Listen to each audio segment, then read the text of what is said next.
এই শহরের লুটপাট বন্ধ করতে চাইছে।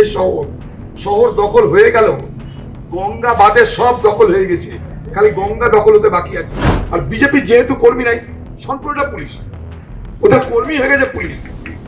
যে কংগ্রেসের পার্টি অফিসে আমাদের এই শহরেরই ছেলেরা, তারা অনেক ছোট আমাদের থেকে, তারা আজকে আমাদের সঙ্গে এসে যোগদান করে আগামী দিনে এই শহরকে এবং এই জেলাকে কংগ্রেসের জন্য আরো শক্তিশালী সংগঠন হিসেবে গড়ে তোলার জন্য সচেষ্ট হতে চলেছে। এটা দেখতে পেয়ে খুব ভালো লাগছে। আমরা দেখতে পাচ্ছি সব কালো চুলের ভিড় এখানটা। আমরা কিন্তু আগামী দিনে এই মুর্শিদাবাদ জেলায় কালো চুলের ভিড় দেখতে পাই। কালো চুলের ভিড় আমাদের পার্টিতে সংগঠনের জন্য ছেয়ে যায়, তাহলেই কিন্তু মুর্শিদাবাদ আমরা ফিরিয়ে আনতে পারবো। রবিকান্ত এসছে, কায়েস এসছে, একা কায়েস মস্তানকে দিয়ে সব হবে না। কায়েস মস্তানকে এখন আমরা নেতা বানিয়ে বাইরে বাইরে ঘুরাবো।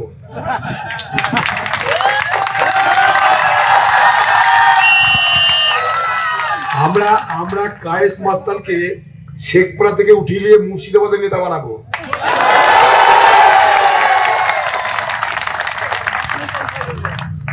কায়েস আগে আমাদের সঙ্গেই ছিল, ওকে দিয়ে আগে আমি ট্রেড ইউনিয়ন করাতাম। ও অনেক কষ্ট করেছে, মেহনত করেছে, পুলিশের অত্যাচারিত হয়েছে। ও আমাদের পার্টির নেতা ছিল, ট্রেড ইউনিয়ন নেতা। পুলিশের অত্যাচারে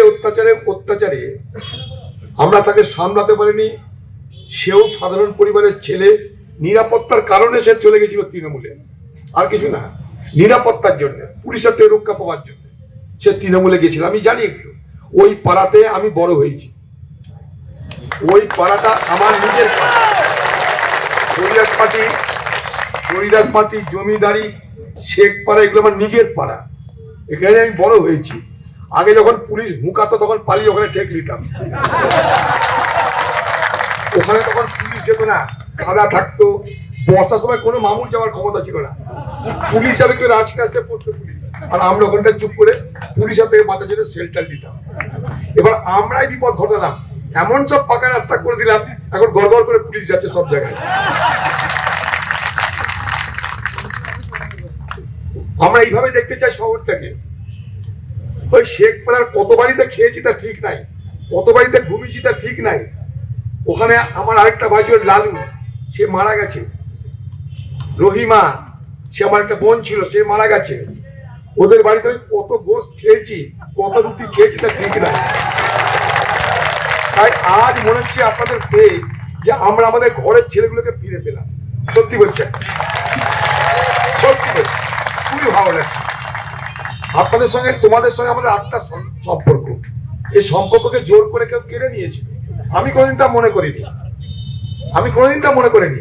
আমি কায়েসে কখনো মনে করিনি যে কায়েস তৃণমূলের মাস্টার, তৃণমূলের নেতা, কখনো মনে করি নাই, কখনো না। আমি রতিকান্তকে, তাকে আমি অত চিনি না, বাপ্পাকে চিনি, ওদিকটায় বাপ্পা আমাদের পার্টির নেতা। এই ছোট ছেলেটাকে চিনি না, আমি আজকে চিনলাম। কিন্তু কায়েসকে আমি অনেকদিন ধরে চিনি, সে আমাদের পার্টির নেতা ছিল। এই তোমার ট্রেড ইউনিয়নের ওই হাসপাতালের মোড়ে, ও বসে একটা হাসপাতালের মোড়ে আমরা নেতা করেছিলাম।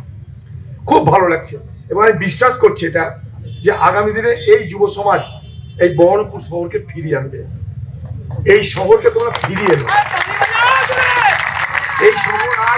এই শহর আজ প্রতিবাদ চাইছে। এই শহরের লুটপাট বন্ধ করতে চাইছে। শহর দখল হয়ে গেল, গঙ্গা বাদে সব দখল হয়ে গেছে, খালি গঙ্গা দখল হতে বাকি আছে। গঙ্গায় মাটি ফেলে ভরাট করে দিলে গল্প শেষ, ওইটাই বাকি আছে, আর এখানে কিছু বাকি নাই। তো সেই জায়গাটাই শহরটাকে তোমরা রক্ষা করো। জল যায় না, মানুষের দুরবস্থার শেষ নাই, চুরি করে বাটপাড়ি করে মানুষের নিঃশ্বাস নেওয়ার জায়গা নাই।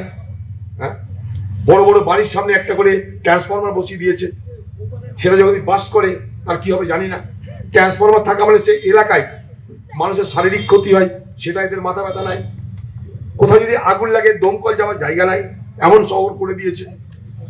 তো স্বাভাবিকভাবে আগামী দিনে তোমরা শহরের ছেলে, এই শহরকে বাঁচানোর জন্য তোমাদের ভাবতে হবে। আর আবার বলি, কোনো কিছু সহজ সরল হবে না।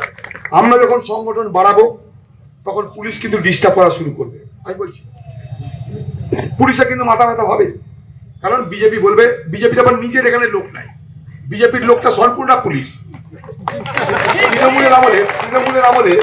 তৃণমূলের কিছু লোক ছিল, তোমরা ছিলে তৃণমূলের সঙ্গে, তোমরা তৃণমূলের লড়তে, পিছন থেকে পুলিশের মদত থাকতো, পুলিশ কিন্তু বলতো না, কিন্তু তৃণমূলের কর্মী ছিল, লোক ছিল। এখন উল্টো, বিজেপির লোক নেই কিন্তু ভোট আছে, বিজেপির কোনো বুথে এজেন্ট নাই কিন্তু গড় করে ভোট পড়ে যায়, ঠিক আছে? তো বিজেপির ভোট আছে, বিজেপির কর্মী নাই। যেটা তৃণমূলের আমলে কিছু কর্মী ছিল, পিছনে পুলিশ ছিল। আর বিজেপির যেহেতু কর্মী নাই, সম্পূর্ণটা পুলিশ, ওদের কর্মী হয়ে গেছে পুলিশ। তাই আগামী দিনে এখানে পুলিশ তারা ডিস্টার্ব করতে চেষ্টা করবে, আমি বলে রাখলাম। কায়েসকে এর মধ্যে পুলিশ ডাকাডাকি করেছিল, কায়েস তার দৃঢ়তা দেখিয়ে তার কথা বলেছে, কিন্তু তাকে চেষ্টা করেছিল মানসিকভাবে দুর্বল করে দেওয়ার জন্য। তাই কায়েসকে ধন্যবাদ জানাবো আমি। আগামী দিনে পুলিশ বেআইনি কিছু করতে গেলে, আমাদের উপর কোনো অত্যাচার করতে গেলে কিন্তু আন্দোলনে নামতে হবে। আমি কিন্তু থাকবো আন্দোলনে। এই শহরকে আমরা যা খুশি তাই করতে দিব না, আমরা শান্তিপূর্ণ পথে, গণতান্ত্রিক পথে মোকাবেলা কিন্তু করব। খালি হিম্মত একদম সাহস থাকতে হবে কিন্তু আপনাদের সকলে, কারণ আপনারা সবাই কালো চিলবালাতে কোনো ভয় থাকে না।